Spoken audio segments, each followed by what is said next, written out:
Mirdita të gjithëve, sot data 30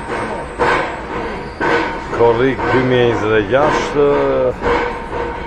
jam gjithmonë në Tiranë, po pim kafen e mëngjesit.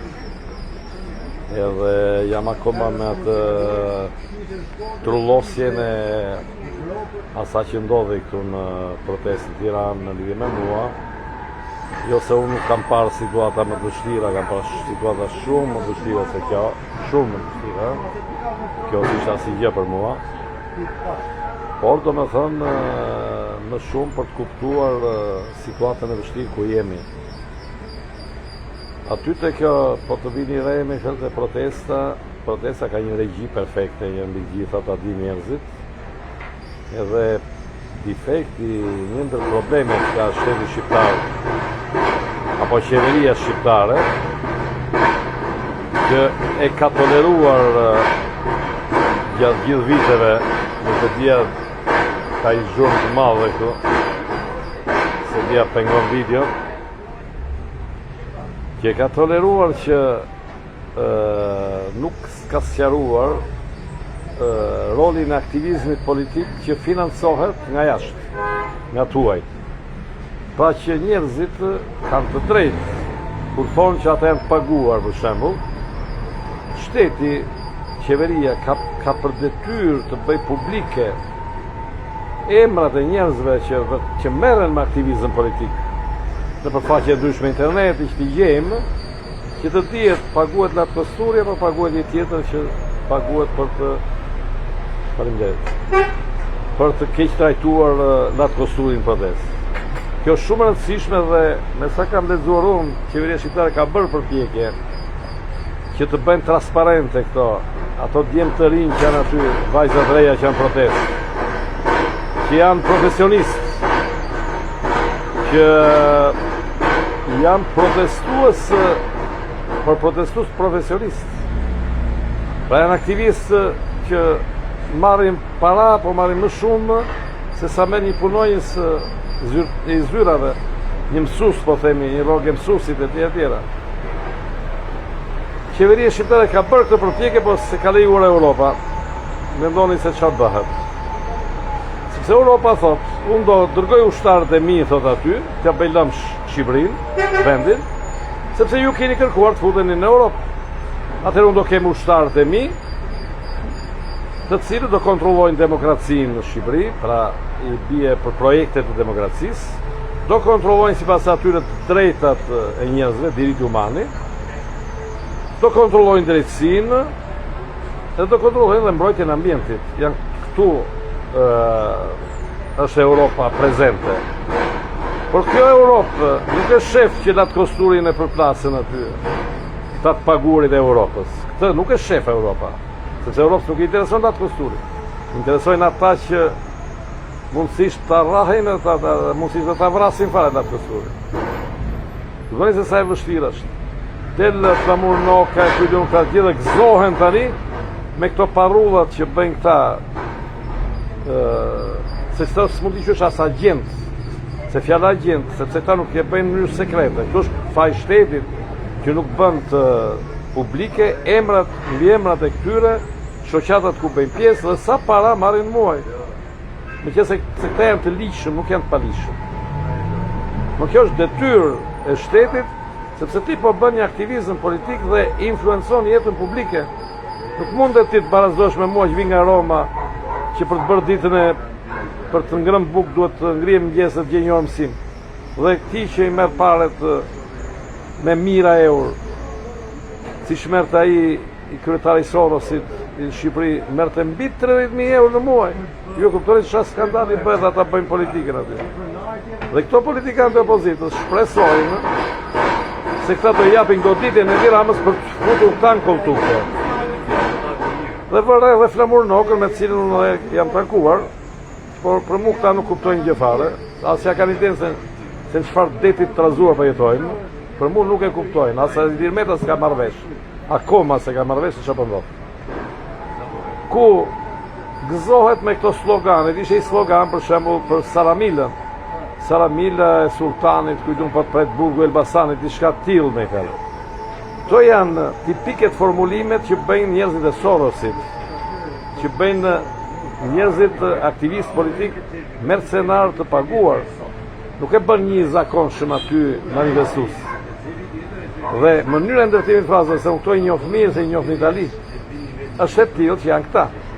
Si ka mundësi Framurnoka e tjerë gëzohen kur ta bëjnë këto slogane. Ose i slogan tjetër që e thoshte edhe aty aty klapaj, ideja që po merrni pensionet, po merrni ilaçet, kujtun dhe po merrni edhe atë pilafin e jetimëve, kujtun diçka tillë. Dhe po kënaqet si sa bukur në 4 fraza, sa bukur po i thon këta gjërat. Fashizmi ka ardhur në këtë mënyrë, mos e harrojmë të marrim eksperiencë nga vendet tjera se si ka ardhur fashizmi. Se si janë bërë grushesh e shtetit në vendet e latinoamerikane prej Shtetit Bashkuar të Amerikës. Në Argjentinë, në Kili, ato deparasitësit që ndiqeshin 30.000 deparasitës që i ndiqnin natën vinte policia sekrete e financuar nga Amerika dhe i merrte, i vriste çfarë që bënte në Argjentinë. Fashizmi vjen me djemë të rinj, nuk vjen me pleq si punë ime. Ta po ta vini re, këta janë djemë të ri e vajza të reja, të cilë thonë që ne pleqët ju kemi shkatruar të ardhmen e tyre. Ta ju është fiksuar që ta zgjidhin hallin ta, duhen ta vrasin neve. Shumë mendojnë këta. Na krijojnë problem këta pleqët, po t'i vrasin pleqët, neve do na garantohet e ardhmja. Edhe këta kanë kokë të gjë, po jo vetëm ata drejtuesit aty, se rolin më të madh e ka drejtuesi, mos harroni se drejtuesi merr me mikrofonin, hedh sloganet, ndërsa turma pastaj përsërit në mënyrë si papagallët. Pjesa e drejtimit aty janë qindra njerëz, nuk është se janë 5 veta. Janë 200 veta, 300 veta, nuk e dim sa mund të jetë numri i njerëzve që janë mercenar, paguar që drejtojnë dhe kontrollojnë, krijojnë regjin e protestës. Ta shpresojnë, pra duke na eliminuar neve, këta do ta rregullojnë veten e tyre. Kështu e mendon. Dhe kjo rini shqiptare e ka patur në kokë të gjë të luftën e brezave, që në 90-ën, që ju pleqët, duke ju edhe fajnë prindërve, fëmijët direkt. Faji është juaj që vuajmë ne prindri, sepse ne fëmijë, sepse do me shku në diskotek, do me marrë ato këpucët e firmosura, do me shku në për darka me shokrët, do me rrugullu flokët, do me rrugullu kujtun ftyrën, me rrugullu ato mjekrat e Sorosit. Edhe fajin e ka prindi që bën sakrificë, mundohet, dhe po të vinire edhe mediat këtu, kur ndodh në një gjë tek fëmijët, fajin e ka familja, fajin e ka prindi që se edukon. Po prindi, po tu jemi një luftë brezash që po e nxisin këta. E kuptoni? Që këta e kanë në gjak këtë gjë, mjafton skenën mbi mua. Si është e mundë, se ishin të gjithë moshereja ata 30 vjeç, ishin 40 vjeç e poshtë, 35 vjeç e poshtë, nuk kishte moshë të një time. Kur këta më përplasin nga mbrapa skenës mua, dhe më shtynin e më goditën e më bën, ata ishin gjithë të rinj, ata thanë shqyqyqit të plakun që për na krijon probleme këtu, për e largojnë se këta pleqët na mërzitën, këta pleqët duhet i zhdukim këta pleqët. Kjo është mënyrë të menduarit e këtyre. Ky është fashizmi i sotëm që kërkon të rrëzojë Edi Ramën, natyrisht, por të vendosë këtë lloj fashizmi që dirigohet nga Europa, nga Brukseli, nga Washingtoni, nga Roma, nga NATO-ja. Pra kërkojnë të ngacmojnë këtë ndjenjë të këtyre të rinjve që t'i vendosin kundër qeverisë me këto sloganet e sajuara, mos lejojnë që aty të flasin njerëz të rritur. Kjo që më ndodhi mua nuk isha unë i pari, ka ndodhur edhe tjerëve. Tjerëve para meje të moshës time apo edhe më të rinj, që nuk i lënë qëllimisht që të flasin aty. Pa më thoni më çfarë protestë është kjo, që mos lësh ti të flasësh, të flasin ata që dinë të flasin. Ta nuk i lënë të flasin ata që dinë të flasin. Ngacmojnë thjesht emocionet që ju politikanë lidhni, por ta nuk na lënë ne që të themi që është e vërtet politikanë lidhin. Po vjedhjen më të madhe e bën Amerika, e bën Europa, e bën spekulatorët e huaj, e bën banka botërore, e bën Fondi Monetar Ndërkombëtar, e bën që nga Washingtoni, e bën që nga Berlini, janë andej nga Roma, hajdutëria me e madhe është atje, dhe këta tanët janë bashkuar asaj lloji hajdutërie. Këtë s'ta lën këta ta flasish. Jo s'ta lën, për këta s'lën flasish fare. Më thoni ju tani, kur më përplasën brapa skenës, ishin 200 çuna dhe vajza të reja. Ma spjegoni ju si është e mundur që këta erdhën 20 idiotër aty, 20 qenër të zi, që ata paguan ndofta 10.000 lek dita aty për nga një copë byrek, me siguri paguin ta Sorosianët, të aktivistët, i paguin me 10.000 lek në ditë për të kapur në një si punëime aty, por tu nuk është problem, për ata 200 njerëz tjerë që janë të rinj, që po shohin këtë skenë, dhe jo vetëm që së ndërhyjmë, po thotë ky na prish punën e këtu. Kuptoni? Ky është fashizëm. Kjo nuk është protest. Kjo është fashizëm. Kjo bie një gjë shumë më të keqe se sa është Edi Rama. Po Flamurnoka nuk e kupton këtë gjë. Që po urzuhet Edi Rama prej këtyre. Mbas Edi Rama do të shkoj Flamurnoka. Unë e kam takuar dhe e respektoj për sa gjëra. Flamurnoka, me qenë se e pash shumë dhe që gëzohet për kësaj rinie kaq inteligjente që po bën parulla kaq bukur aty. Ato janë parulla fashiste. Problemi i Shqipërisë është varfëria në kuptimin ta luftosh konkretisht varfërinë. Paparazin. Po su kapet e kjo, pavarësisht se kush ka krijuar paparazin.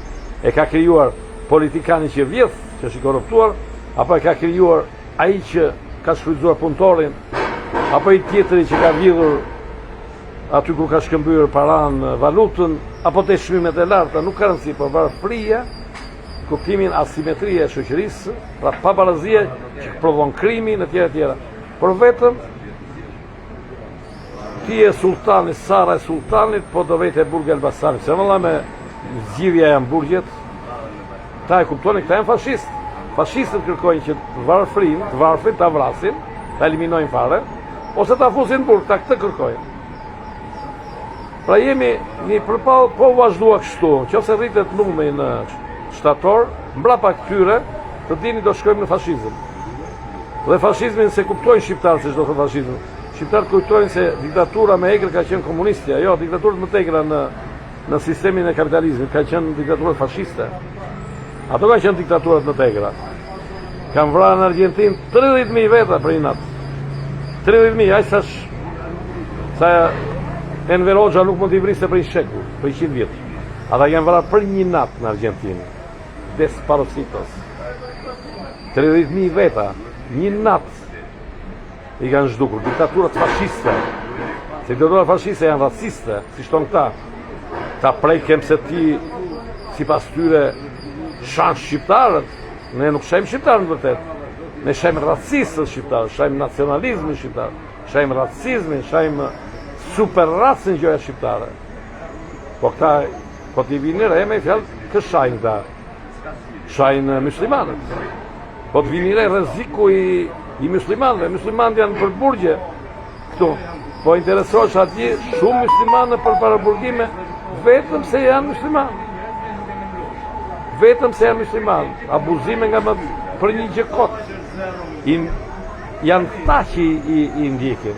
Janë këta që i denonsojnë. Ta mikroshat ati në ta qylafagjinët. To gocat që marrin ato megafonët aty, po t'i vini re si Grenza, 4 dhe këto i thonë ato parullat, bra. Dhe njerëzit kujtojnë se janë spontane këto. Unë ju them sinqerisht, ju nxjerr shembullin e se tani vitet e fundit ku do në botë me fjalë, kjo punë e politikës është bërlëmsh.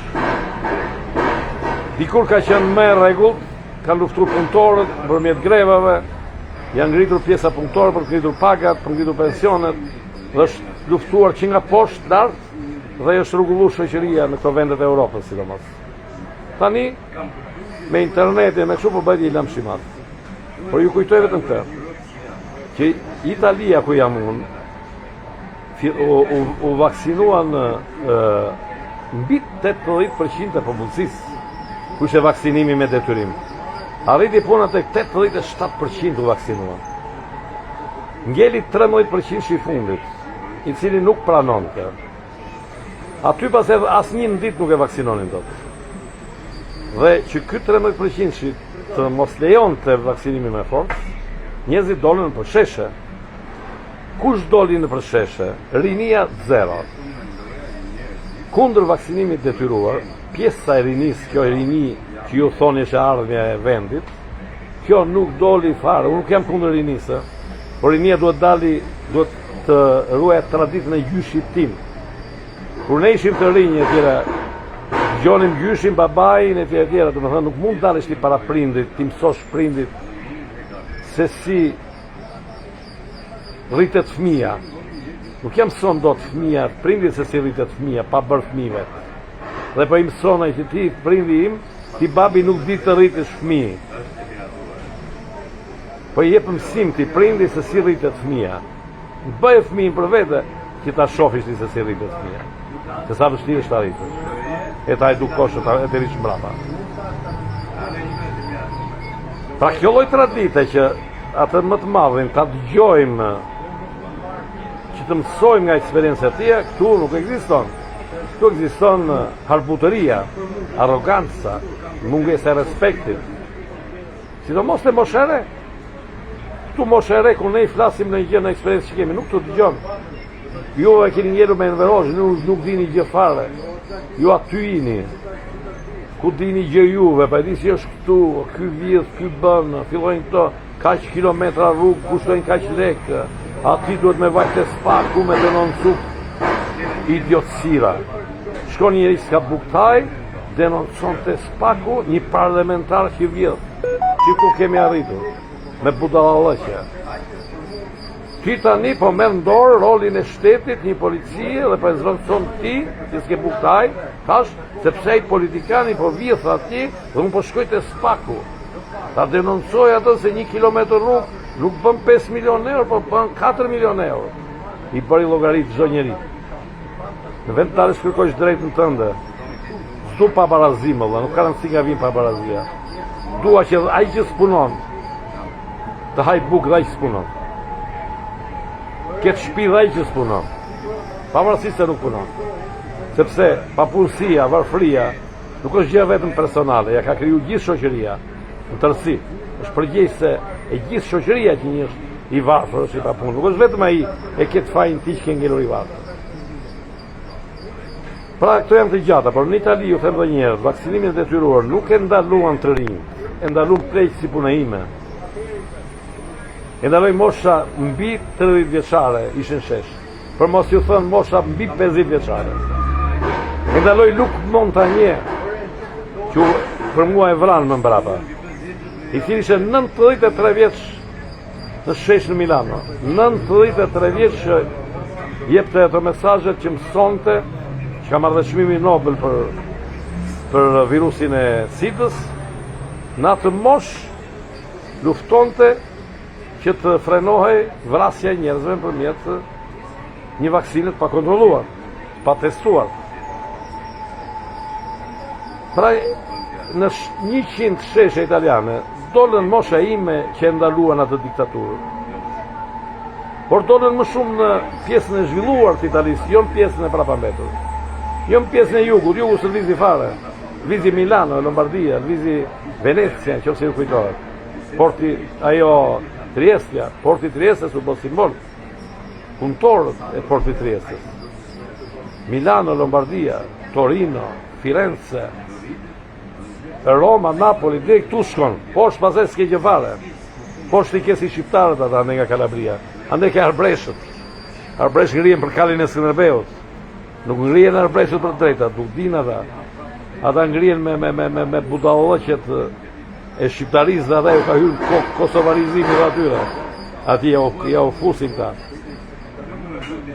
Pra, për ta përfundur videon, thashur nuk shqetësojmë nga ca budallënj atyre, se sa kam parë unë si këto.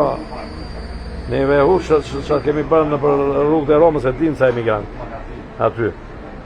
Nuk më shqetësojnë këta mu. Këta mu më shqetësojnë për faktin që këta dunë me pru fashizmin dhe njerëzit nuk e kuptojnë. Por këta duhet i thyejmë neve. Dhe unë kam bërë propozimin në 5 shtator, grumbullojmë te stacioni trenit, dhe dhimja si punë e moshës time, do bëhet luftë midis brezave pastaj. ata duhet kuptojnë, ata që janë të rinj, duhet ta kuptojnë që vendi tyre nuk është përpara nesh, është mbas nesh. Kur ata pastaj kur ne të ikim që mos jemi më, ta marrin ata në dorë. Jo tani t'ja u lëm dorë fëmijëve, kalamajve, që ti përdorin këto bankierët, dhe që ti vendosin kundër nesh. Ti bie fashizmi. Pa kjo është, për momentin, kjo është një lëvizje fashiste e pastër. Një lëvizje fashiste. Kërkon të rezervë Edi Ramën për të prurë fashizëm, që të pase të pare i do fusin bukë, pase ky fashizmi do jetë Flamur Noka. Flamur Noka kujton se po të rëzohet Edi Rama do benzirë dhe lira. Që kujtojnë këta? Për mos tonë dhe këto Arlind Qorët, për këto Arlind Qorët do të janë ma afër këtyre.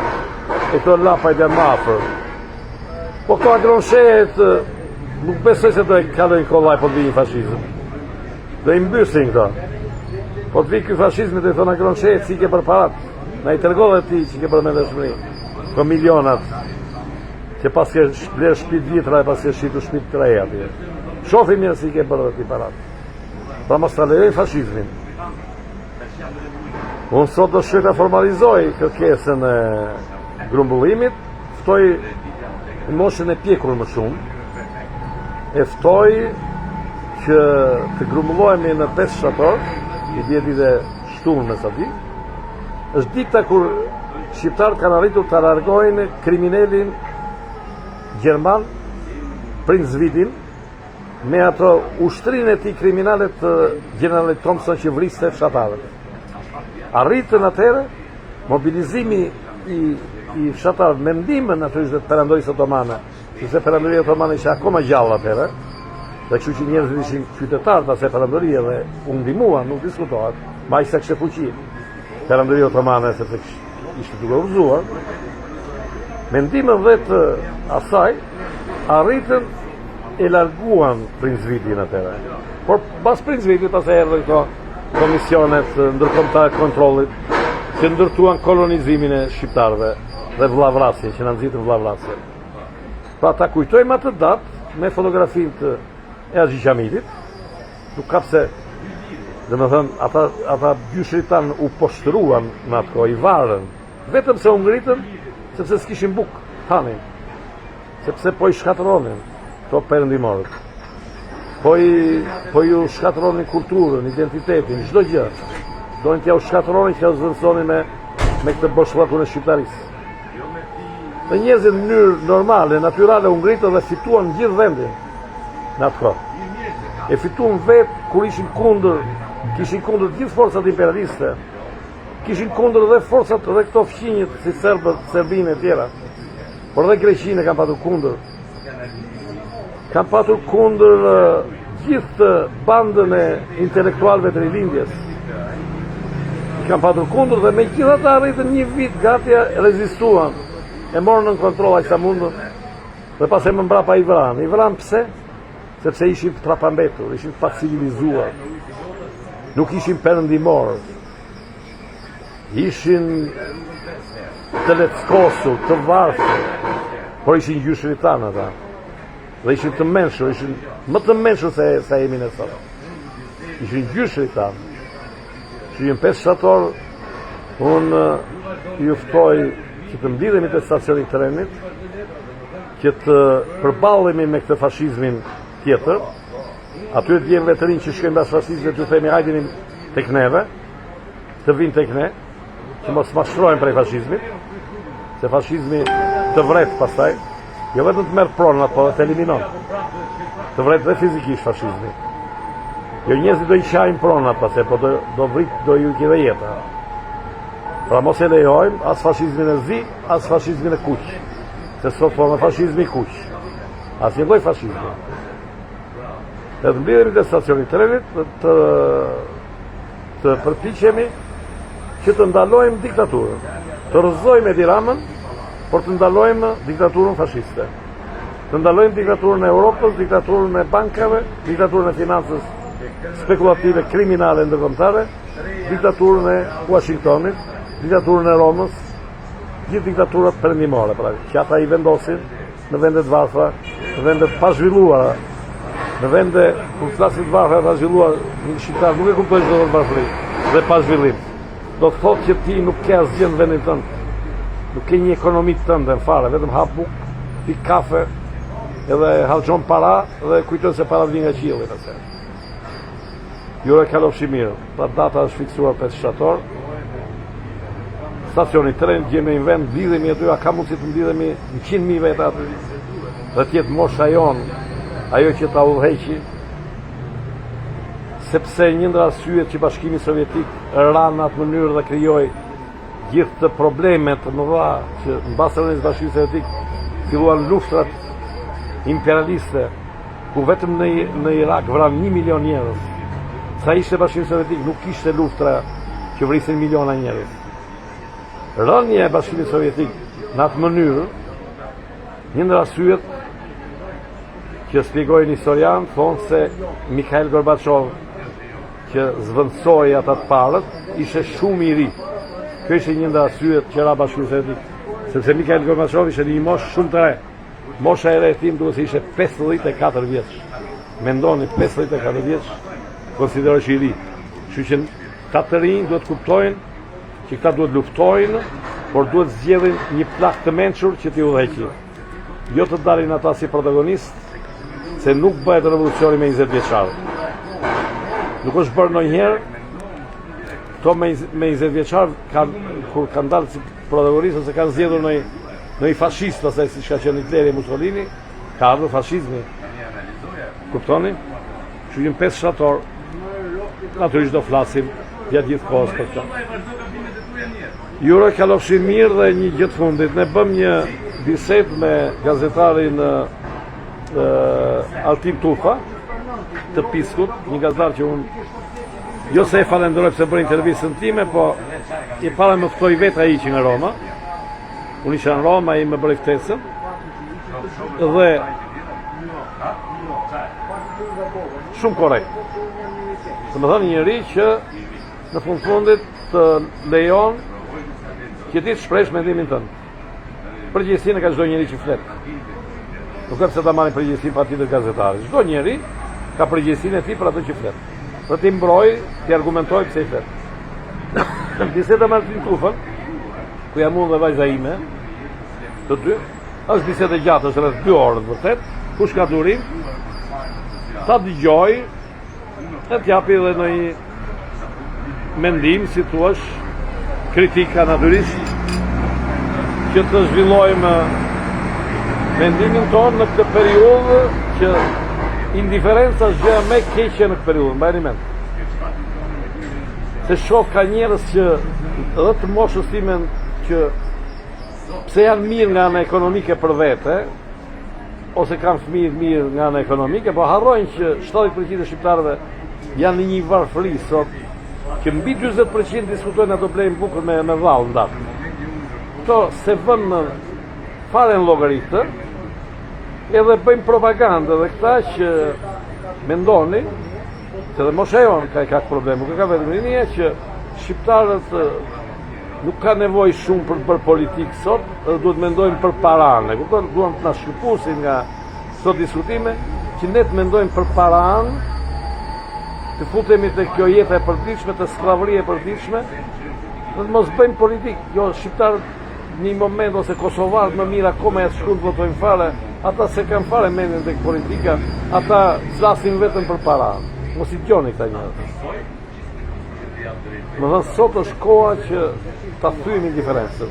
Flasim për politikën, sepse këta po ndërtojnë antipolitikën. Pikërisht tonë shesh atë po bëjnë, jo nuk s'na lënë ne të flasim. Ata s'janë kundër thjesht qeverisë, ata janë kundër çdo njeriu që do të bëjë politikë. Po të bësh politikë. Sot duket gjë fjalë keqe fjala politikë, por fjala politikë nuk ka lindur në historinë e saj, ka lindur si një mundësi fjala politikë, si mundësi që njerëzit të diskutojnë me një tjetrin, jo për jetën e tyre private personale, por për jetën e përgjithshme. Kur shohin një të varfër, të ndihen fajtor që ai që është i varfër, ta ndjejë si përgjegjësi gjithë për varfërinë e tij apo për papunësinë e njeriu. Ashtu si duhet të ndihen që kur bëjnë një pasuri, të kenë kurajën dhe thonë që kjo pasuri e ime, nuk është vetëm e ime, por është dhe aty që s'kan buktar, dhe atyre aty që kërkojnë punë dhe s'kan punë. Dëgjojmë video të ardhshme. Ju uroj një ditë të mbarë dhe dëgjojeni këtë videon që kemi bërë me Altin Tufën tek Pisku. E keni në Facebook-un tim